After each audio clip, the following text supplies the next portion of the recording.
ಪ್ರಿಯಾಂಕಾ ಖರ್ಗೆ ಅವರು ಮೊದಲು ನಾನು ಯಾರು ಅನ್ನೋದನ್ನು ಅರ್ಥ ಮಾಡ್ಕೋಬೇಕಾಯ್ತದೆ. ದೇಶಕ್ಕೆ ಸ್ವತಂತ್ರ ಪೂರ್ವದಲ್ಲಿ RSSದವ್ರ ಕೊಡುಗೆ ಇರ್ಬೋದು, ದೇಶದ ಅನೇಕ ನಾಯಕರುಗಳ ಕೊಡುಗೆ ಅಪಾರವಾಗಿದೆ.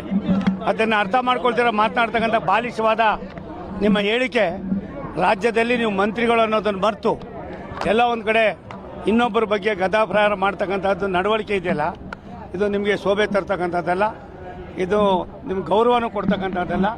ಒಂದು ಸತ್ಯ, RSS ಇತಿಹಾಸ ನಿಮ್ಗೆ ಗೊತ್ತಿದ್ರೆ ನೀವು ಈ ರೀತಿ ಮಾತಾಡ್ತಾ ಇರಲ್ಲ. RSS ಇಲ್ಲ ಅಂದರೆ ನೀವು ಇರ್ತಾ ಇರಲ್ಲ, ನಿಮ್ಮ ಇಡೀ ಕುಟುಂಬನೇ ಇರ್ತಾ ಇರಲಿಲ್ಲ. ಎಲ್ಲ ಒಂದು ಕಡೆ ದಿಕ್ಕಾಪಾಲಾಗ್ತಾ ಇದ್ರಿ. ಇದರ ಬಗ್ಗೆ ನೀವು ಬದಲು ನಿಮ್ಮ ಇತಿಹಾಸ ನಿಮ್ಮ ಹಿಂದೆ ಗೌರವ ತರ್ತದೆ. ಅದನ್ನು ಬಿಟ್ಟು ಇವತ್ತು ಏನು ಮಾತಾಡ್ತಾ ಇದ್ದೀರಿ, ಇದು ನಿಮಗೆ ಗೌರವ ಅಲ್ಲ. ನಾನು ಇದನ್ನು ಖಂಡಿಸ್ತೀನಿ.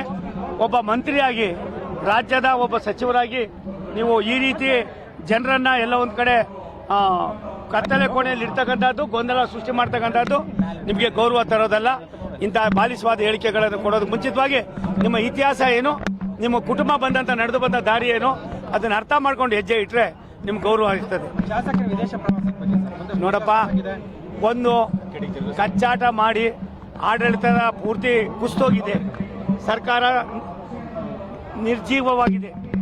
ಆ ಒಂದು ನಿರ್ಲಿಪ್ತತೆಯನ್ನು ಮುಚ್ಚೋಳೋದಕ್ಕೋಸ್ಕರವಾಗಿ ಈ ರೀತಿ ಮಾಡ್ತಾ ಇದ್ದಾರೆ. ಒಂದು ಸತ್ಯ, ಅವ್ರು ಶಾಸಕರು ಸಭೆಯಲ್ಲಿ ಹೋಗ್ತಾರೆ, ಮತ್ತೊಂದಾಗ್ತಾರೆ ಅನ್ನೋದಕ್ಕೆ ಹೆಚ್ಚಾಗಿ ತುಂಬ ಚೆನ್ನಾಗಿ ಮಾಧ್ಯಮನ ಮಾತ್ರ ಐ ಕ್ಲಾಸಾಗಿ ಉಪಯೋಗಿಸ್ಕೊತಾ ಇದ್ದಾರೆ. ಇವ್ರಿಗೆಲ್ಲರಿಗೂ ಒಂದೊಂದು ಡಾಕ್ಟರೇಟ್ ಕೊಡಬೇಕು ಅಂತ ಕಾಣಿಸ್ತದೆ.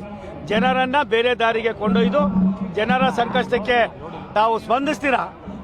3 ವರ್ಷ ಕಳೀತಾ ಬಂದಿದೆ, ಇನ್ನೂ ಕೂಡ ಜನ ಏನು ಅನ್ನೋದೇ ಗೊತ್ತಿಲ್ಲದೆ ನಡ್ಕೊಳ್ತಾ ಇರೋ ನಿಮ್ಮ ನೀಚತನ ಇದೆಯಲ್ಲ, ಇದು ಇನ್ನು ಮುಂದಾರು ಬಿಡಬೇಕಾಯ್ತು.